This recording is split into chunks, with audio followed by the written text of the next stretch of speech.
Hey everyone, hi and welcome. It's Pat Michaud here. I'm coming to you today with a really important message, and I want to share with you 3 critical tips for survival. That's what I call them. And I wanted to do this today because, as many of you know, over the past few days, I've been preparing for and actually moving to a new home. Now, I've got to tell you, that's hard work. Moving's hard work.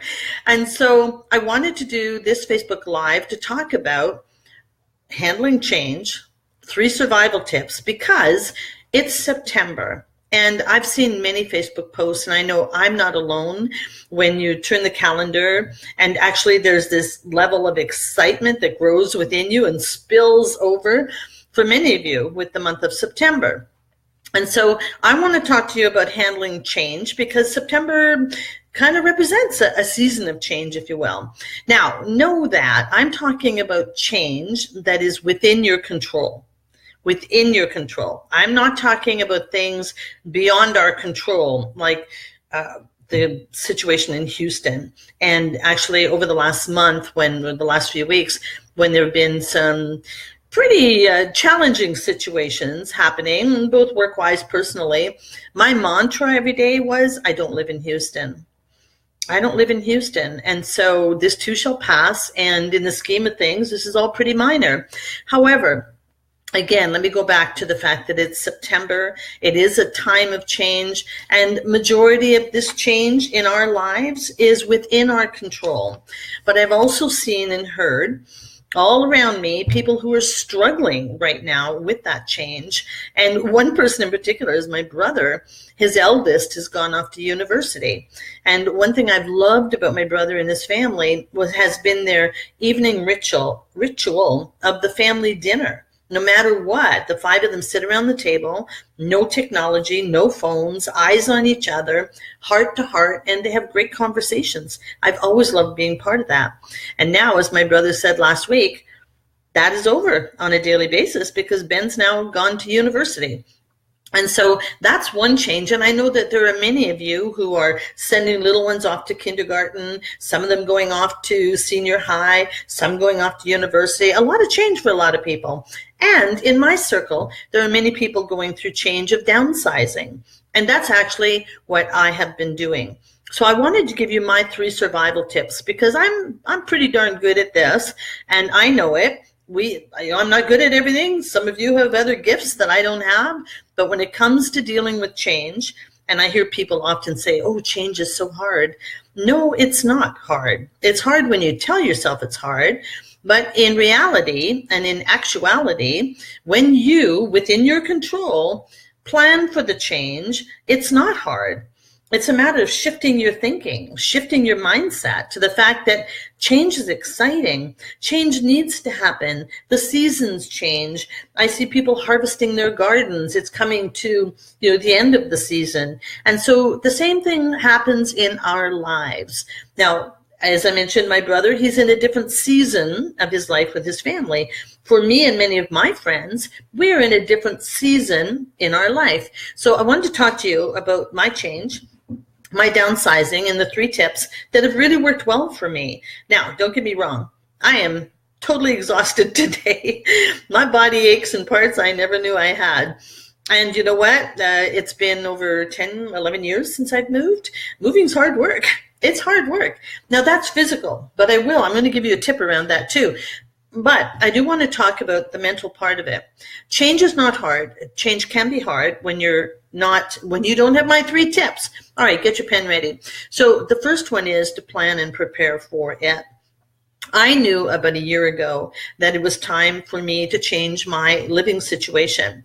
I had a lovely house. I loved the house. I, in fact, call it my healing house because when I moved here and divorced and started a whole new life, many of you know the story. If you don't, go to higherpat.com on my website and read my story. But many of you know my story. And so that house was my healing house.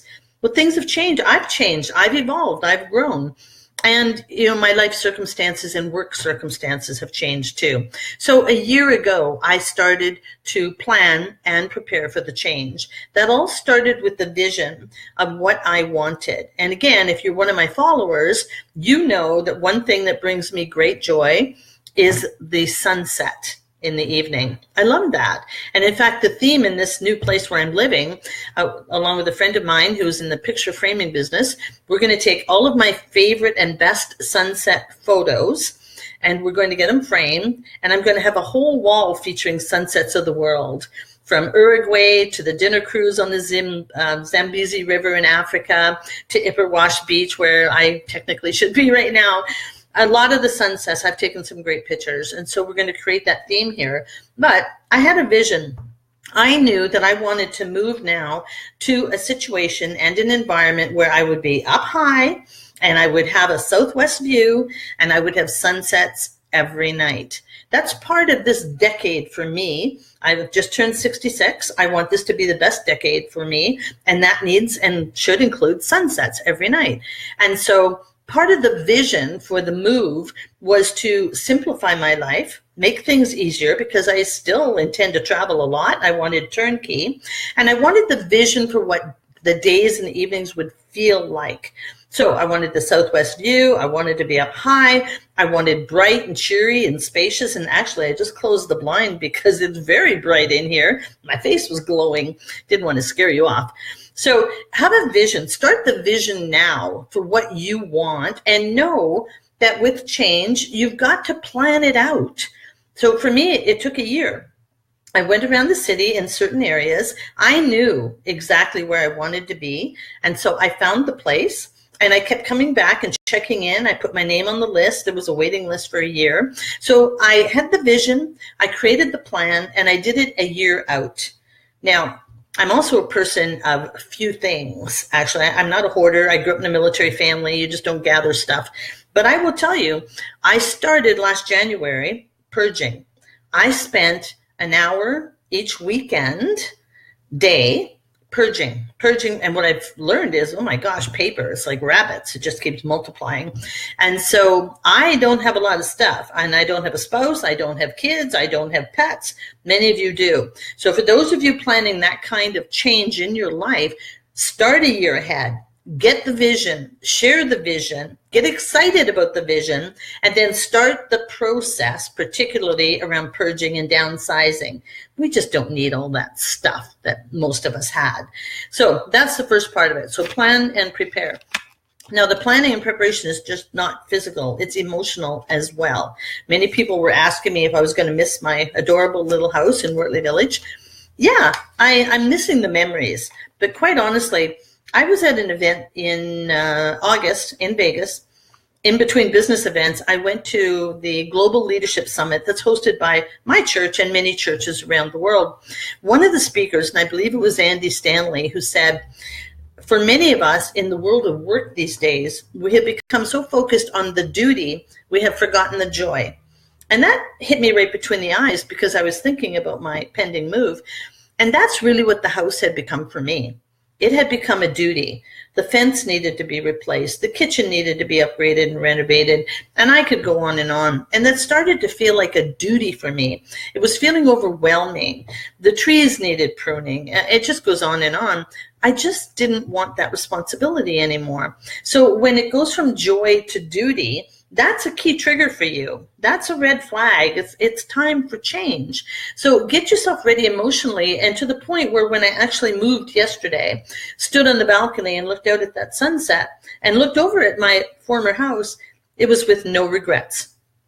No regrets. I had prepared myself emotionally, physically, financially, in so many ways. So do that as well. Plan and prepare well in advance. Then the second piece is to get help, especially with something like a move, but also if it's a family change of some kind, get help. So I had friends offer to help me move, but seriously, I outsource and delegate. There are people in that business, and that's not me.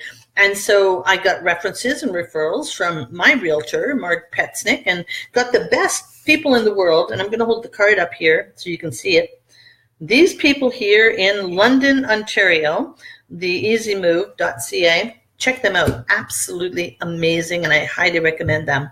All right, so outsource and delegate. You don't need to do it all yourself. And honestly, you can't do it all yourself. And I'm talking about a physical move, but a shift in the family dynamics as well.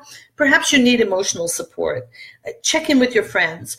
Become vulnerable and open up about your feelings, your emotions, and how the shift is affecting you.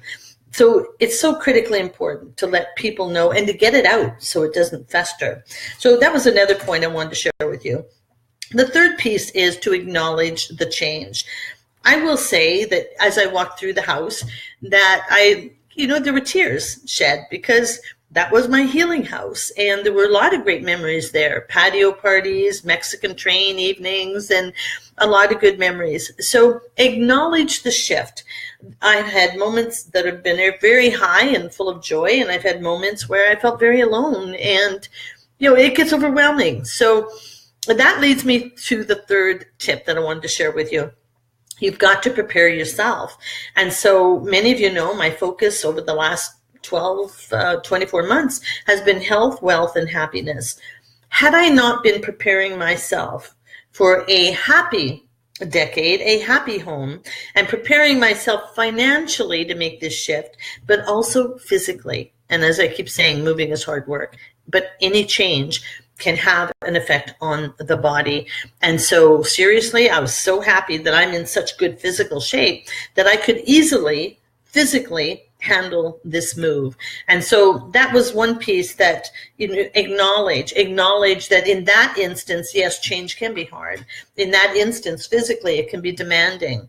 In that instance, or in some of these situations you're going through, emotionally, it can be challenging. Acknowledge it.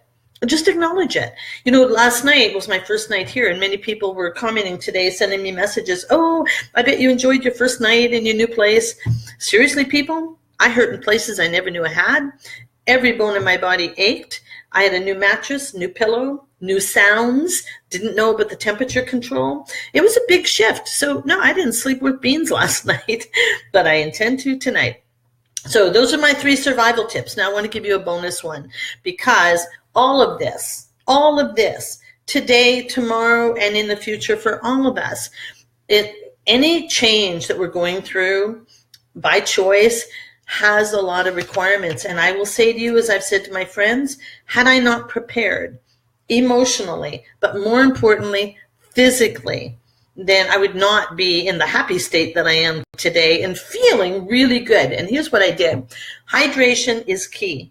Hydrate, hydrate, hydrate, and get in the habit of doing that. Secondly, my bonus tip. Some of you have moved. Maybe you're in the process now. Really easy to fall into a trap of going through the drive-thrus and grabbing crap food, junk food, not good for you. My saving grace has been my protein shakes and my protein bars, and their chocolate, which makes me very happy. Of course, I imbibed in other types of chocolate. I have good friends who know that I live 80-20. 80% of the time, the shakes and the bars and the water really supported me well in the whole process. But honestly, in some of the emotional moments, when the chocolates showed up, thank you, Melissa, that was a happy time.